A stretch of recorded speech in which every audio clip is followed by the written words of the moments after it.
So yeah, for you Lloyds and everyone else who just wants to catch it again, we're just starting off here, like we're almost going to get it. It's just so we can get all the final stages absolutely tight at one point.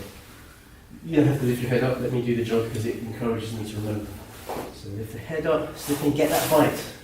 So there's no gap here. Doesn't matter about the smile moment, it will naturally fall into place, but if it doesn't, we'll talk about it later. Lean over, you can lean over, some people can just do that.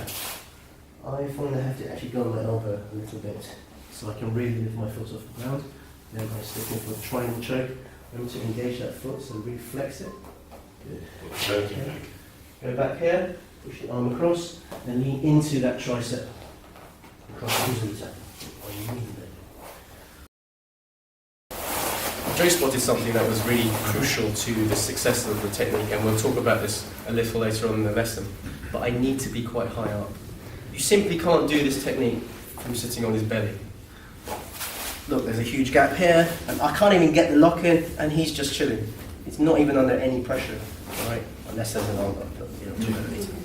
Good. Okay, I need to be high. So always think, do you sort of talk to yourself going, this is not working, this is working? Here. So I'm literally sitting on his chest. Then we lift, and then we hit. Oh, another thing I want to mention. The closer your knees are together, the easier it is to lock your ankles. So some people are starting off here where their knee is quite wide. So what happens is when they do this, look at the distance between these two. Now I have to make a real extra effort, and then they're just clinging on by the toe, the tip of the toe, and it's not a very effective triangle.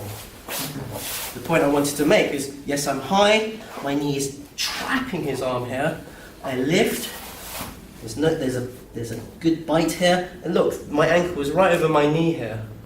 Therefore, when I do shift it over, it's right over my shin, in fact, and then I can sit. Now, the final bit I wanted to mention is, rather than just sit back into it, because it's quite hard for you to use unbalancing, you can move forward, lift your weight off a bit, and then see how I can adjust it, and sit back down, push that down, and then we can push it right down here.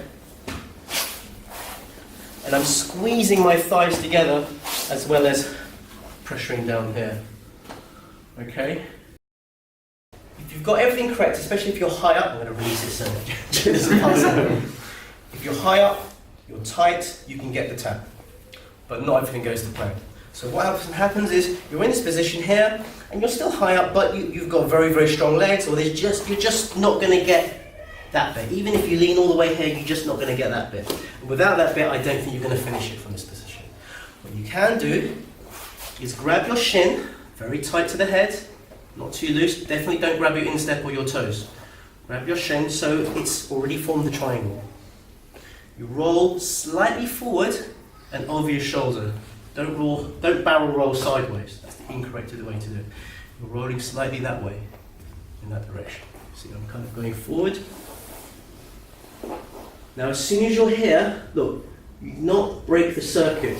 This is always closed. I'm using this foot to position myself, so I do need to be at an angle to him. We'll talk more about this version of the triangle in a later class, but you do have to know the basics to finish this off. As he straightens up, you shoot your leg over, press down, hold the head, don't pull yet, squeeze the thighs and look at the tap. And if you push your knee, because you're going to create pressure, you bring the arm in, so you need to isolate the arm. This is now you're going to be the arm that you're trapping. You lift the head, step around, here, recognize the pattern. I'm leaning to one side so I can lift this foot, lock the leg in. I'm leaning forward a little bit, bring the arm in here, and crunching down so I can get pressure, forcing him to tap. You can just go from the side to here, push down and straight into here, but you've got to thrust your hips forward so you're high up. The ones I like. Remember on Sunday I did that technique where I was hurting Steve by putting my knee into the... Controversial that one, wasn't it? People didn't like it. Controversial. I became enemy number one, didn't I? Yes. Didn't like it. Just to remind you, I won't do it. But we were knee on belly and I switched to knee on neck. Alright? There's a nicer version of knee on neck. Alright, start with knee on belly. You don't put knee on neck, you put knee on chest. Spin round. Guess where you are?